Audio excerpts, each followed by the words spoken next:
रसिक श्रोत्यांना राजा पुजारीचा नमस्कार. मित्रांनो, आज आपण पाहणार आहोत आबाडा न्यूज स्पेशल बुलेटिन. वनजमिनीवर गांजा लागवड, पोलिसांना छापा टाकत 51 लाखांचा गांजा केला जप्त. पोलिसांनी घटनास्थळावर छापा टाकला असता संशयित भिया सिंग याच्या शेतात 113 किलो कोरडा गांजा आढळून आला. त्याच्या शेतात उभी गांजाची झाडे पोलिसांनी उपटून टाकली. झाडाचे वजन 800 किलो भरले. धुळे जिल्ह्यातील शिरपूर तालुक्यात आजही गांजाची शेती मोठ्या प्रमाणात केली जात असल्याचे पुन्हा एकदा समोर आले आहे. यातच शिरपूर तालुक्यातील आसरापाणी येथील अतिक्रमणित वनजमिनीवर सुरू असलेली गांजाची शेती सांगवी पोलिसांनी उद्ध्वस्त केली. या कारवाईत ओला आणि कोरडा गांजा मिळून एकूण 51,27,500 रुपयांचा मुद्देमाल पोलिसांनी जप्त केला. शिरपूर तालुक्यातील आसरापाणी शिवारात संशयित भिया सिंग दिलदार पावरा याने अतिक्रमणित वनजमिनीवर गांजाची शेती केली होती. गांजाची तोडणी करून तो विक्रीसाठी पाठविणार असल्याची माहिती पोलीस निरीक्षक जयपाल हिरे यांना मिळाली होती. यानंतर पोलिसांनी घटनास्थळावर छापा टाकला असता संशयित भिया सिंगच्या शेतात 113 किलो कोरडा गांजा आढळून आला.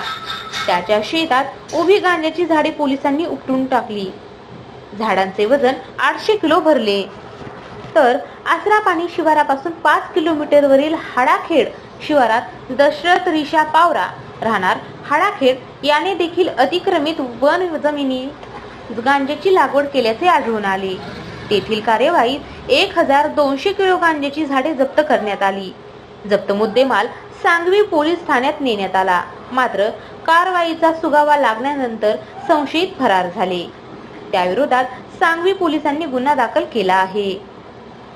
गांजा लागवडीची जागा पोलिसांनी कारवाईत आदल्या दिवशी हेरली होती. मात्र लवकर अंधार झाल्याने कारवाईत अडथळा येण्याची शक्यता असल्याने पोलिसांनी वन विभागाकडे ही माहिती दिली. वन परिक्षेत्र अधिकारी काशीनाथ देवरे व सहाय्यकांनी रात्रभर शेतात लक्ष ठेवून होते. रात्र जागून काढत संशयिताला गांजा नेण्याची कोणतीही संधी न देता कर्मचाऱ्यांनी गस्त ठेवली. सकाळी पोलीस व वन विभागाचे संयुक्त कारवाई करत गांजा जप्त केला.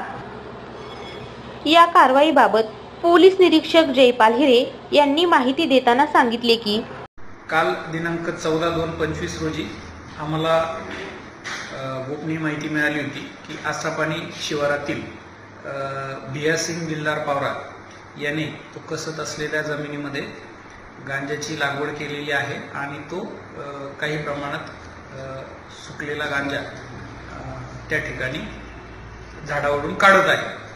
त्याच्यावरून आम्ही काल माननीय पोलीस अधीक्षक सर यांच्याशी पत्रव्यवहार करून छापा कारवाईसाठीची परवानगी प्राप्त केली आणि रात्री छापा कारवाईला उशीर होणार असल्याने आणि अपरात्र होणार असल्याने ते घटनास्थळ संरक्षित करून नंतर आज सकाळी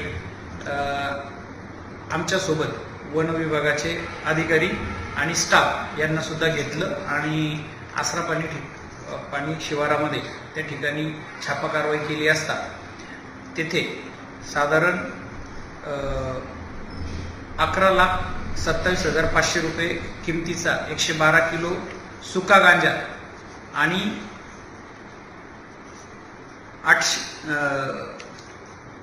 800 किलो 16 लाख रुपये किमतीचा ओला गांजा त्या ठिकाणी मिळून आला. त्याच्यानंतर वन परिक्षेत्र अधिकारी काशीनाथ देवरे यांनी त्यांच्या टीमला परिसरामध्ये अजून कुठे काही गांजा आहे का याच्यासाठी पाठवले असता साधारण 5 किलोमीटर अंतरावरती हाडाखेड शिवाराच्या वन जमिनीमध्ये पुन्हा आम्हाला एक क्षेत्र वनपट्टाधारक दशरथ पावरा हा कसत असलेले गांजाने या पिकाची लागवड केलेली मिळून आली. त्या ठिकाणी सुद्धा सोबत आणलेल्या टीमसह छापा कारवाई करून पंचनामा केला असता साधारण 12,000 किलो गांजाची झाडे मिळून आली. त्यांची किंमत 24 लाख रुपये आहे. एकूण ह्या दोन्ही ठिकाणावरून 51,27,500 रुपये किमतीचा सुका आणि ओला असा गांजा जप्त करण्यात आलेला आहे. त्याच्याबद्दल श्री अनिल शिरसाट यांनी पोलीस स्टेशनला फिर्याद दिलेली आहे आणि तपास PSI कचरे हे करत आहे. सदरची कारवाई माननीय पोलीस अधीक्षक Shrikant Dhiware sir, upper police अधीक्षक Kishor Kale sir, SDPO Shri Sunil Gosavi sir यांच्या मार्गदर्शनाखाली आमच्या टीम शिरपूर तालुका पोलीस स्टेशनच्या टीमने केली आहे. तसंच दुसऱ्या एका क्षेत्राची माहिती ही वन परिक्षेत्राधिकारी काशीनाथ देवरे यांना आज मिळाली होती आणि त्याची सुद्धा कारवाई संयुक्तपणे आम्ही केलेली आहे. मित्रांनो, तत्पूर्वी आपलं आवडतं हबाडा न्यूज चॅनल सबस्क्राईब केलं नसलं तर सबस्क्राईब करा आणि लाईक करा. बेल आयकॉन दाबून आपली पसंती कळवा.